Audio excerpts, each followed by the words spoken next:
Uy, anong ginagawa mo dyan? Nano po ako. Bangga. Good. Ay, sorry po kasi bigla po siya dumaan eh. Totoo ba yon? Hindi po, mama. Kunin ko lang po yung laruan ko po. Hoy, ba't mo kinuha ang anak ko? Huwag mong sasaktan yan. Gusto mo ikaw pabarangay kita? At Sorry na po. uy, okay rin ka lang. Tawag tayo ng pulis. John! Pumunta ka dito, nakulong kita. Ay, wala po. Bakit mo binanggayo? Wala lang po kasi bigla po dumaan po. Tapos, patignan nyo naman po sa CCTV. Bayaran mo siya. Ano ba yung malaking sugat na po? Malapit sa bituka. Ang laki naman. Dito, Laki po. Sige po. Magkano po? 3 million. Lakas. Di ba nga mayaman nga kayong arang marites? Hindi po kami mayaman.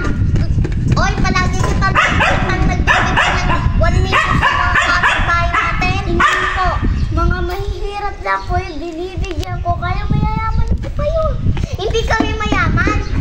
Mayaman na po kayo. Pero, doon sa malaki. Bahay niyo po yun. Hindi namin yung bahay sa lola namin yun.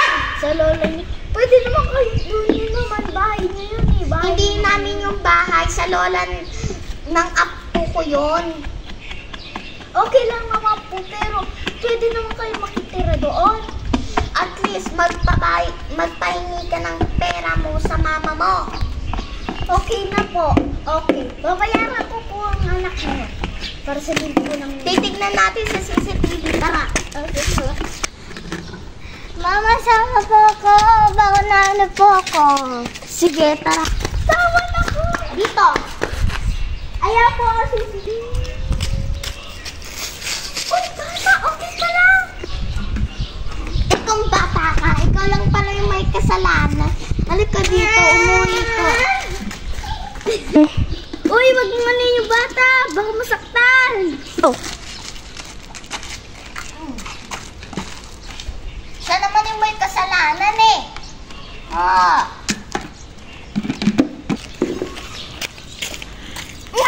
Ang sakit naman po. Inanog kita. Huwag mo akong pakialaman. Buhay mo pakialaman mo. Wag mo yung masaktan yung anak niya. Gusto mo kunin mo na ang anak ko yung tututan eh. Importante po mabuhay yung anak niyo kasi sa hindi. Anak ka lang kayo tapos di niyo mabuhay yung anak niyo.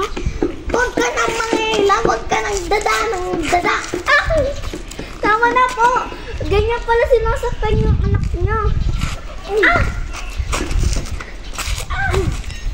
Grabe na kung kayo manakit.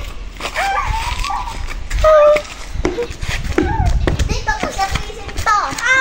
Ikaw ni Papa please. Suko po. Stop.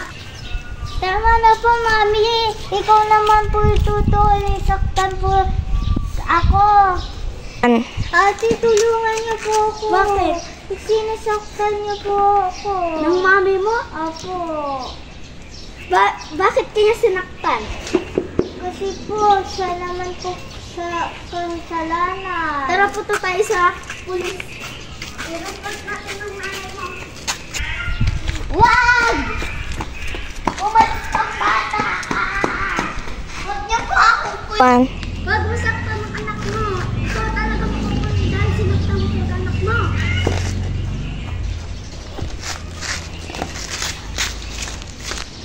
Tara, bisitahin natin ang mami mo. Okay ka lang? Hindi! Siya yung anak Huwag mo. mo akong tawaging mama, hindi kita kilala. 10 years na ako dito kaya wala na akong maalala. Doon ka na. Grabe naman po kayo magsaktan sa anak mo. Hindi ko siya anak at saka hindi kita kilala. Ako po nag-ano ng anak mo. Ako nagbuhay sa anak mo. Kaya huwag mong saktan ng anak mo. Gusto mo sa'yo na lang yung anak ko, hindi ko naman talaga siya kilala. Ibig sabihin ng po siya? Opo. po nanay ko po. Ang totoong nanay mo, siya. Mama? Ako? Oo. Kinuha mo siya sa akin? Oo. Nung nanganak ka, patulog ka, kinuha ko yung anak mo kasi walang lumabas na anak ko. Ibig sabihin, namatay ang anak mo kaya walang lumabas na anak mo. Nanigas sa tiyan ko. Sorry anak kasi ang tagal kong hinintay nang bumalik ka. Huwag niyong tignan. Doon kayo tumingin. Bakit? Masama ba? Oo. Doon na kayo. Gusto niyo lang ako tawanan kasi nasa presinto ako. Kasalanan mo din naman yan eh. Kasi sinakta mo ang anak ko na matagal na panahon nang iniintay kong bumalik siya dito. Wala akong pake. Kaya ko po, totoo ko ina po siya. Tignan mo, kasalanan mo pala na hinaapi mo yung anak ko, kaya nasaktan din siya sa ginagawa mo. Pinanganak ko yan, pero ako yung nagpalaki sa kanya. Hindi, ako ang nanganak para sa kanya. Naintindihan mo? Hindi. Ako. Sino po yung tatay ko? Wala nang tatay mo, namatay ng tatay mo. Ang tatay niya ay asawa ko. Ikaw ay mangangagaw ka, kaya dapat ka makulong ng 10 years dyan. At di ka na mabubuhay. Buti, pinakawalan na ako. Gusto niyo makatikim na sapok? Takbo na!